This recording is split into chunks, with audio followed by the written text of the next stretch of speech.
j'irai là-bas. Un jour, dire bonjour à ton âme. Un jour, j'irai là-bas. Dire bonjour. Tranche de vie. Petit voyage à travers nos existences. Raconte-moi ma couleur, mes cheveux et mes petits pieds qui me portent depuis que je suis née. Raconte-moi ta maison, ta rue, raconte-moi cet inconnu. Chers auditeurs de Tranche de vie, parmi tous les métiers de service à la personne, il en est un qui est peut-être moins bien connu que les autres, et c'est celui qui concerne les soins aux mains, le métier de manucure et l'onglerie. Aujourd'hui, Monsieur Lu et son épouse ont accepté de nous recevoir dans leur atelier et de nous parler de ce joli métier. Et je vais céder la parole à Monsieur Lu rapidement en lui demandant comment on devient manucure. Bon, d'abord, bonjour tout le monde. En fait, le métier de manucure, ça existe très très longtemps en France. Et ce qu'on fait, on est spécialisé dans la pose d'ongles. Ça veut dire les faux ongles, en résine ou en gel. Le métier vient des États-Unis. Le métier a été né aux États-Unis il y a 65 années. En France, ça fait à peu près plus que 40 années. Et ça devient très très populaire depuis une vingtaine d'années en France. Et à l'époque, bon, j'ai jamais pensé être dans ce métier. Pour vous dire franchement, j'ai jamais pensé, quoi, parce que bon, à la base, c'est un métier de femme. Mais bon, après, malgré tout, j'ai vu que la première fois je suis parti aux États-Unis, j'ai vu toute ma famille, les cousins, cousines, les amis, sont tous dedans. Et à l'époque, j'étais moqué, en fait. Je dis, mais t'es pas une femme pour faire ce métier. Mais en fait, bon, après, je me demande pourquoi pas. On a travaillé à Bordeaux dans une entreprise légumerie, légumes frais. Et j'étais agent de maîtrise, pour vous dire que j'ai quitté la place d'agent de maîtrise pour devenir ce métier. Voilà. Alors, de ce que vous me dites, je retiens que vous avez de la famille aux États-Unis qui est engagée dans ce métier de la manucure et de la pose d'ongles, mais que vous-même, vous êtes venu à ce métier un petit peu par hasard parce que vous avez fait autre chose. Quelle était votre formation, votre métier initial ? En fait, je suis venu en France à l'âge de 19 ans. Donc, en bateau réfugié, et pour vous dire, j'ai aucun diplôme. En travaillant, grâce à ma volonté, la capacité, et surtout la volonté, au bout de certaines années, j'ai obtenu une place d'agent de maîtrise, sans aucun diplôme. Voilà. Et bon, au fur et à mesure, pour avancer dans notre vie, bon, on sait qu'on travaille pour les autres, c'est bien. Mais il y a l'avantage et il y a l'inconvénient. Donc du coup, on a choisi ce métier parce que, comme je vous ai dit au début, ce métier-là, ça devient très très populaire. C'est pour ça qu'on a décidé avec mon épouse de se lancer dedans. Et je trouve que c'est très, très intéressant parce que de plus en plus, bon, c'est un métier service à la personne, surtout les femmes. Et moi, j'aime bien le côté, voilà, un peu... Bon, je suis un homme, bien sûr, mais il y a un côté féminine, vous voyez. C'est pour ça. Vous êtes un homme, mais vous vous intéressez aux femmes, et ça, c'est très bien. Voilà. Bon, comme tous les métiers, par exemple les coiffeurs, mais la plupart des grands coiffeurs, c'est des hommes. Donc pourquoi pas un manucure, il s'appelle Lu. Voilà. Et c'est pour ça, bon, on a décidé de se lancer dedans. Et du coup, je suis parti aux États-Unis pour apprendre ce métier pendant 6 mois. Ah. Voilà. Alors, vous êtes revenu en France, vous êtes devenu agent de maîtrise, et puis vous êtes revenu aux États-Unis pour vous former au métier de manucure. Je suis décidé de partir là-bas pour apprendre le métier, parce que rien de mieux d'apprendre et de travailler en même temps que le métier où a été né. Voilà, c'est pour ça que j'ai décidé d'apprendre là-bas en fait. D'accord. Mais alors vous avez appris avec votre famille ou les gens de votre famille qui sont engagés déjà dans ce métier? Oui, j'ai appris parce que Zemania, c'est un salon de manucure où il y a une dizaine de personnes qui travaillent pour elle. Et du coup, j'ai appris le métier dans son salon à elle, en fait. Voilà. Et ça me permet de pratiquer parce que, surtout dans ce métier, on a besoin beaucoup de la pratique que la théorie. La théorie, bon, on connaît la base, les produits, tout ça, il faut différencier les produits, chaque produit, mais à la base, on a beaucoup besoin de la pratique. C'est pour ça, bon, c'est le mieux d'apprendre dans un salon où on travaille directement sur les clients. Alors, pour qui connaît un petit peu le Vietnam et les Vietnamiens, eh bien, vous avez vu, chers auditeurs, que M. Lu et sans doute Madame ont des qualités qui sont typiquement vietnamiennes. La persévérance, la volonté, le travail fort, l'aptitude à saisir les opportunités et puis à s'adapter et puis à trouver le meilleur chemin pour avancer dans la vie. Monsieur Lu, Madame Lu, est-ce que votre épouse, Madame Lu, est-ce qu'elle est une manucure d'origine? C'est-à-dire qu'est-ce que ça a été son premier métier et elle aussi, elle a appris aux États-Unis? En fait, mon épouse, à la base, c'est son premier métier. Mais à la base, elle est venue en France pour faire des études. Et on s'est rencontrés où on a travaillé. Et c'est à partir de là qu'on a décidé, qu'on va lancer le métier ensemble, en fait. Et c'est son premier métier, oui. Mais c'est pas son métier d'origine, en fait. Et alors, elle était destinée à faire quoi, Madame Lu? Ses études, c'était quoi? Dans les langues étrangères. Oui, dans les langues étrangères, oui. Alors, maintenant, est-ce que vous pouvez nous parler vraiment du métier proprement dit? Vous dites, je fais de la pose d'ongles, mais vous ne faites pas seulement de la pose d'ongles, vous faites aussi l'entretien des mains. Et alors, il y a une question que je voulais vous poser. Est-ce que ce métier de manucure, c'est un métier qui a des correspondances au Vietnam? Est-ce qu'au Vietnam, on a traditionnellement l'habitude de manucurer les mains? Est-ce qu'elles sont l'objet d'un soin particulier? Est-ce que les femmes se font les ongles particulièrement? Je veux dire, au-delà des modes actuels. Oui, en fait, ce métier, le vrai métier de manucure au Vietnam, ça a été né depuis X temps. Là-bas, les femmes, ils vont chez les manicures tous les semaines pour faire une manicure, pour faire les dessins, parce que là-bas, ils aiment bien les dessins, les décorations, tout ça. Mais nous, en France, en Europe, et aussi aux États-Unis, c'est la pose des faux ongles, c'est le métier principal. La manicure, on fait par exemple, sur une centaine de personnes.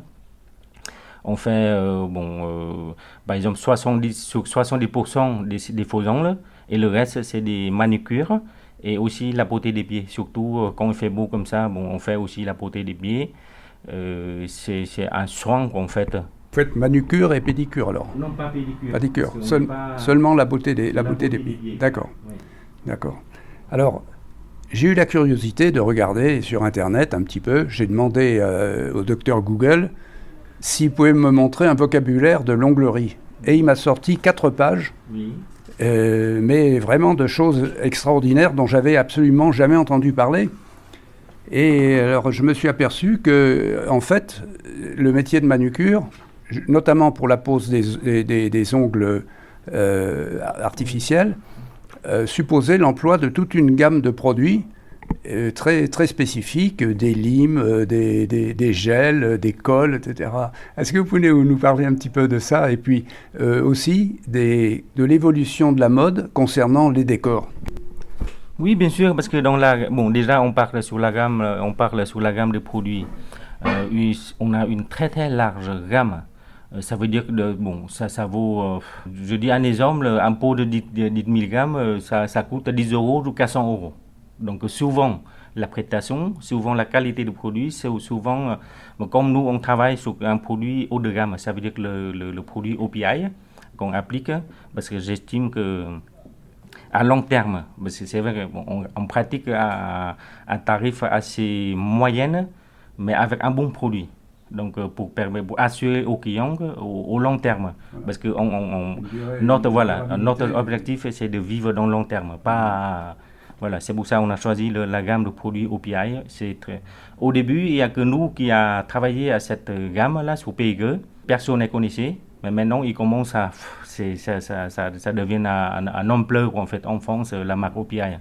Et nous, on a travaillé depuis toujours avec. C'est une marque qui est originaire des États-Unis? Les États-Unis qui viennent, c'est la marque OPI, oui, c'est la marque d'américaine en fait. Oui. Les personnes qui viennent vous voir, votre clientèle, d'abord, ça fait combien d'années que vous êtes ici à Périgueux et que vous exercez ce métier à Périgueux?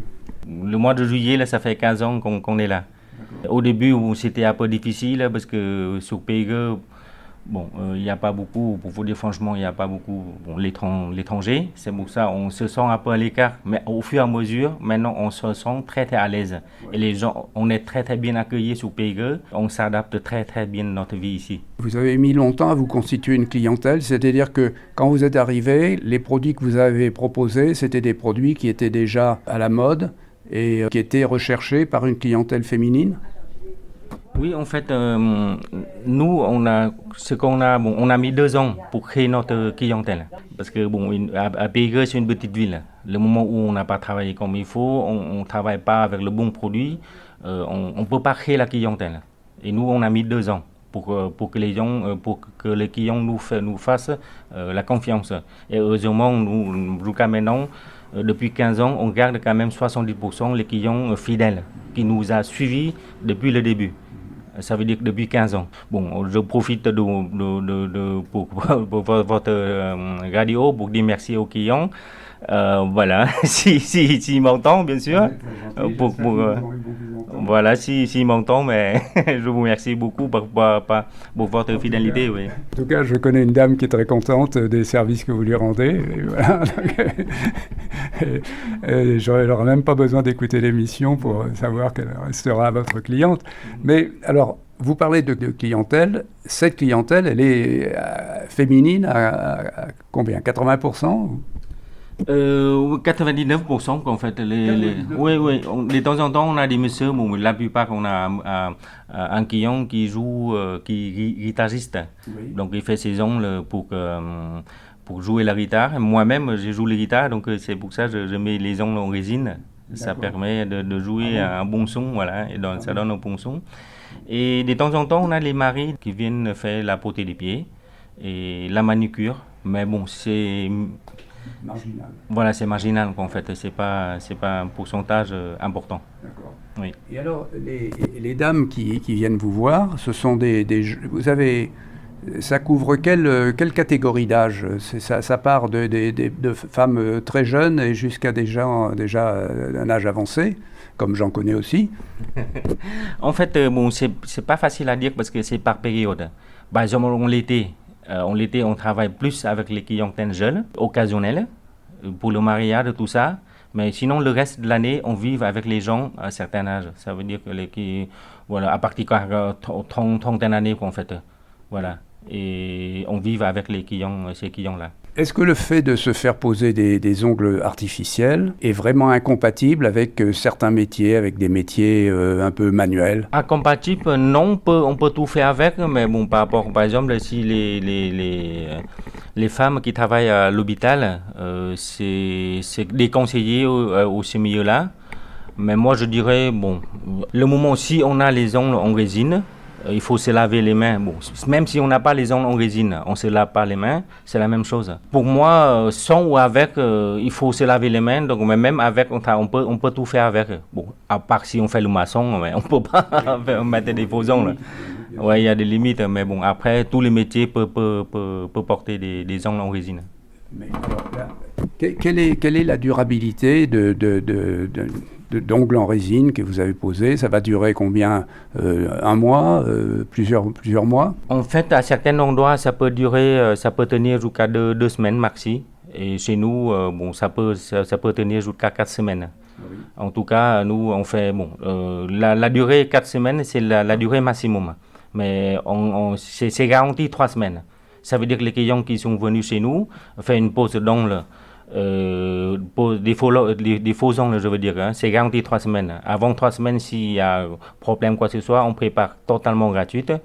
Et par contre, au-delà, bon, mais c'est payant, bien sûr. Vous avez affaire, votre matériau, c'est un matériau vivant. Les ongles, tout le monde le sait, ça pousse, ça vit. Comment vous pouvez concilier le fait que l'ongle continue à pousser, éventuellement il peut devenir fragile, etc., et puis le caractère artificiel de ce que vous posez dessus. Et puis alors également, bon, est-ce que vous êtes obligé de coller ces ongles? Comment vous les décollez après? Est-ce que c'est pas trop difficile? Est-ce que c'est nuisible pour l'ongle? En fait, bon, ça devient une habitude. En fait, ce métier-là, bon, ça, comme je vous ai dit au début, ça existe déjà 65 années. Et chez nous, dans notre salon, il y a les clients qui nous suivent depuis 15 ans. Et les ongles, ils sont toujours en parfait état. Donc, porter des ongles, c'est pas ça qui crée le problème. Le problème, c'est au niveau d'hygiène. Le moment où on a des ongles ou on n'a pas des ongles, l'hygiène des mains, c'est très très important. Donc il y a certaines qui disent, bon, porter les ongles, ils sont à force, les ongles ils sont pas expirés et à force ils sont mauvais état. Mais moi je dirais non, parce que même si on porte les ongles, on continue de faire les ongles, on voit en travers de la résine. Donc nos ongles, si le moment où ils sont en bonne santé, ils sont toujours roses. Voilà, et on les voit en travers de la résine, en fait. Par contre, si on porte tout le temps, ça risque rien du tout. Et par contre, le moment où on l'enlève, ça devient un peu fragile sur la surface de l'ongle naturelle. Mais c'est un peu normal, comme vous mettez un pansement sur votre peau. Bon, à un moment, le moment où vous l'enlevez le pansement, mais la peau il devient un peu fragile. Mais c'est le même principe. Quand vous posez des ongles artificiels, vous avez le même problème qu'avec des vernis. C'est-à-dire que l'ongle, il va continuer à pousser, et puis on va voir apparaître au niveau de la cuticule, ce qu'on appelle la cuticule, à la base de l'ongle, on va voir apparaître une zone blanche là qu'il va falloir... Mais pour vous dire que ces gars, ça nous permet de vivre. Parce que si on pose une fois, et ça tient toute la vie, mais au bout d'un an, on ferme. Ça, c'est sans compter avec la versatilité des femmes qui veulent toujours changer, avoir un nouveau décor, etc. Voilà. Bon.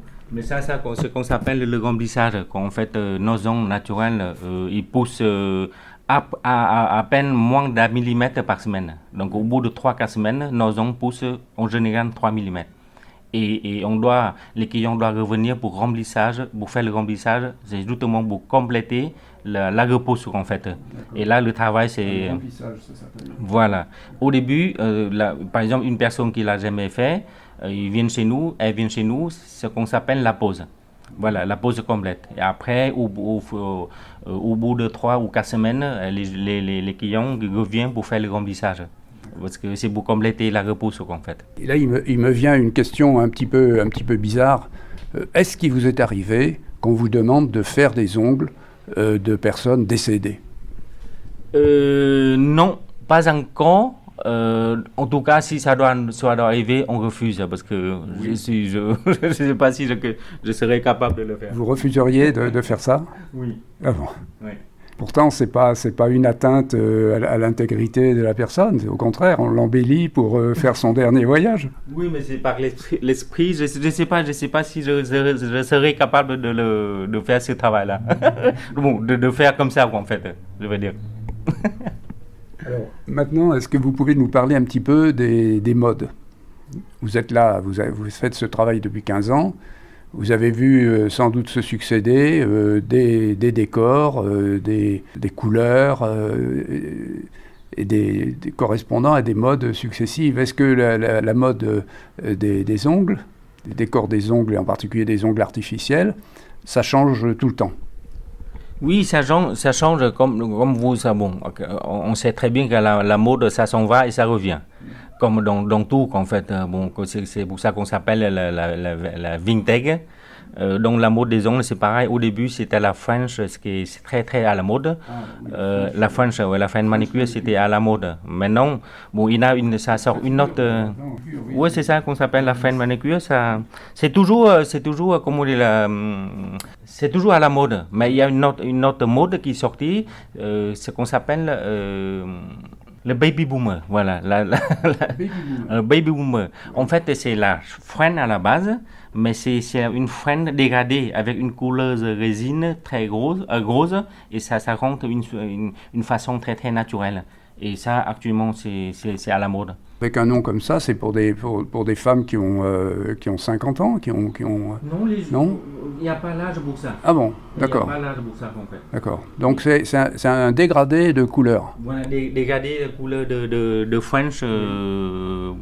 Voilà, avant c'était la French nette. Donc ça veut dire qu'il y a le contour net qu'on voit nettement la French. Maintenant c'est avec la French mais à façon dégradée en fait. Et ça rend les ongles plus naturels. Et alors les paillettes, les petits décors, les petits dessins, tout ça, ça correspond à quelle mode? Alors ça existe depuis toujours. Donc certaines aiment tous les ongles, les décorations. Certaines qu'on peut le faire, d'autres non. Et d'autres, certaines clients qui veulent faire sur tous les ongles, d'autres une ou deux. Mais souvent les dessins, tout ça. Mais c'est toujours à la mode. Hein. Bon, chacun, vous savez, le goût de chacun. Certaines aiment, d'autres n'aiment pas. Donc, par contre, c'est toujours à la mode aussi. Oui. Voilà, les décorations.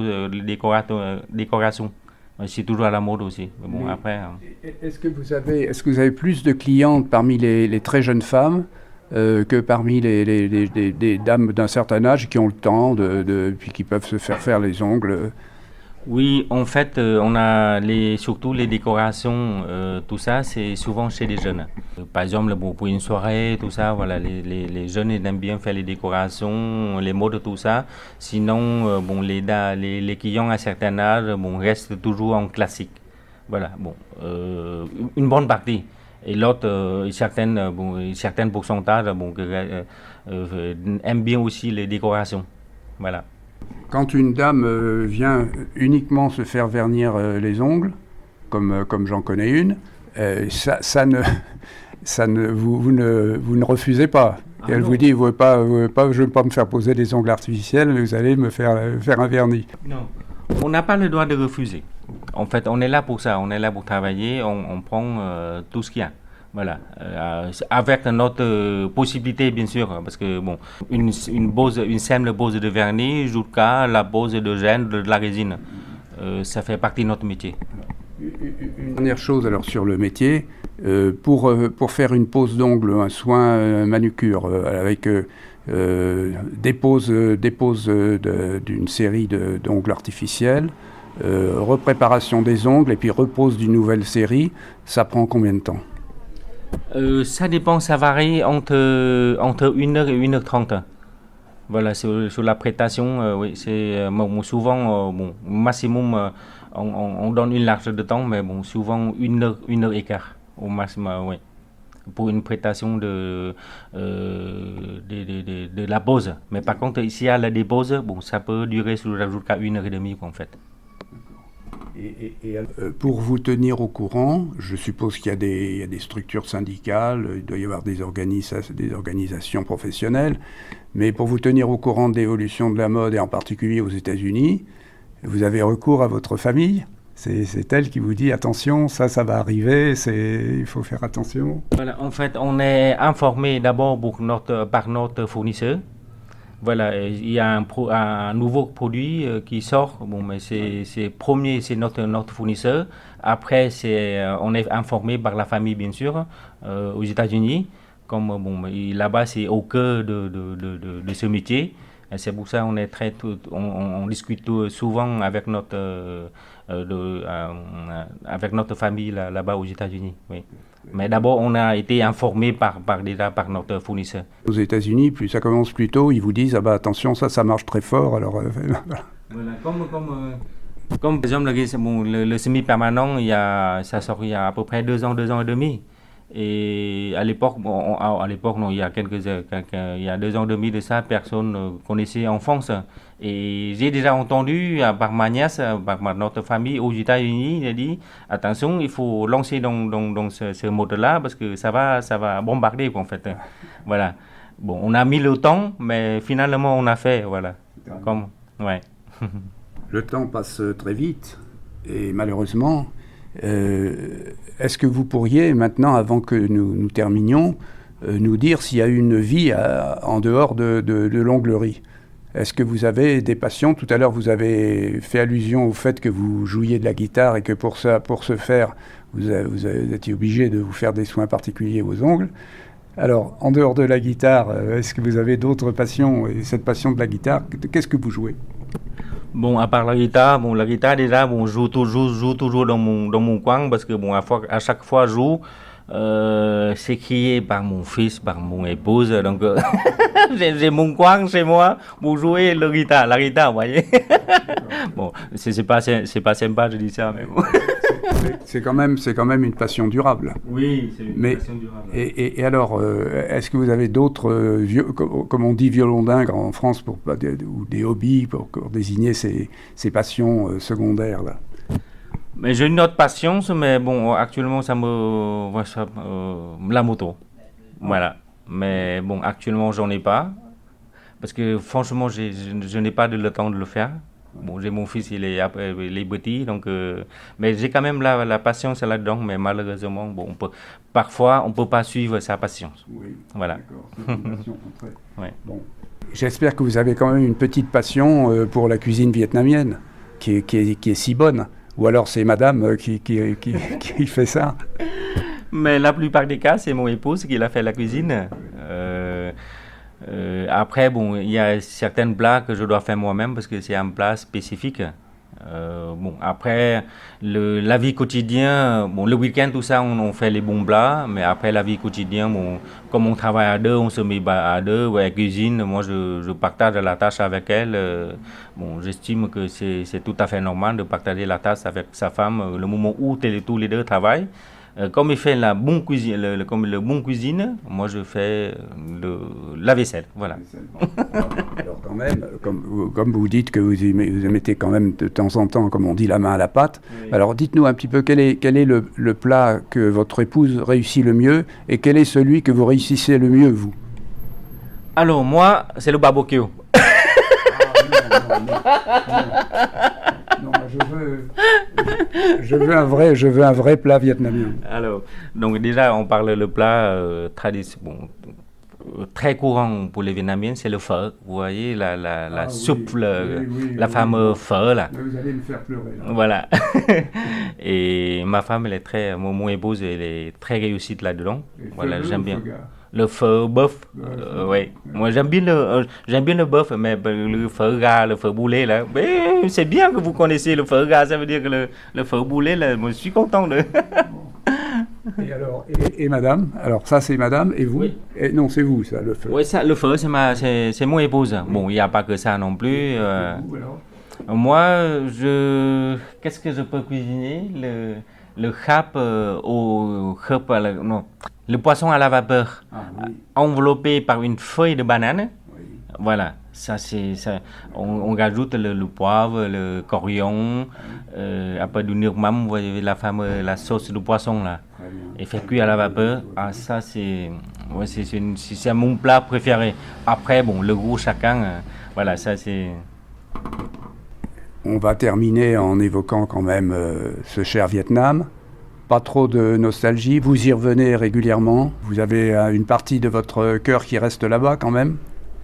Oui, c'est sûr qu'on ne peut pas quitter son origine comme ça, mais vous savez, nous on est Vietnamiens d'origine, on vit en France, moi personnellement ça fait 30 ans que je vis en France, et mon sentiment maintenant c'est partager en deux.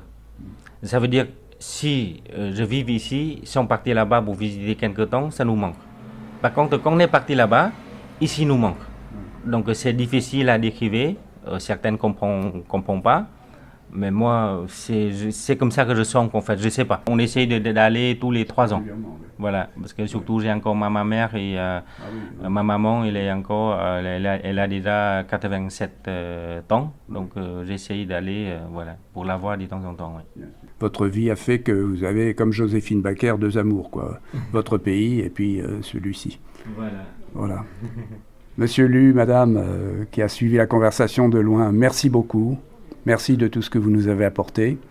Et puis bravo pour votre engagement au service de la beauté féminine. Je vous remercie. Dans la prière, dans la lumière, revoir mes frères, toucher mon arbre, mes racines, ma terre. Un jour, j'irai là-bas. C'était Tranche de vie, une émission proposée par Jean-François. Un jour, j'irai là-bas, te dire bonjour, Vietnam.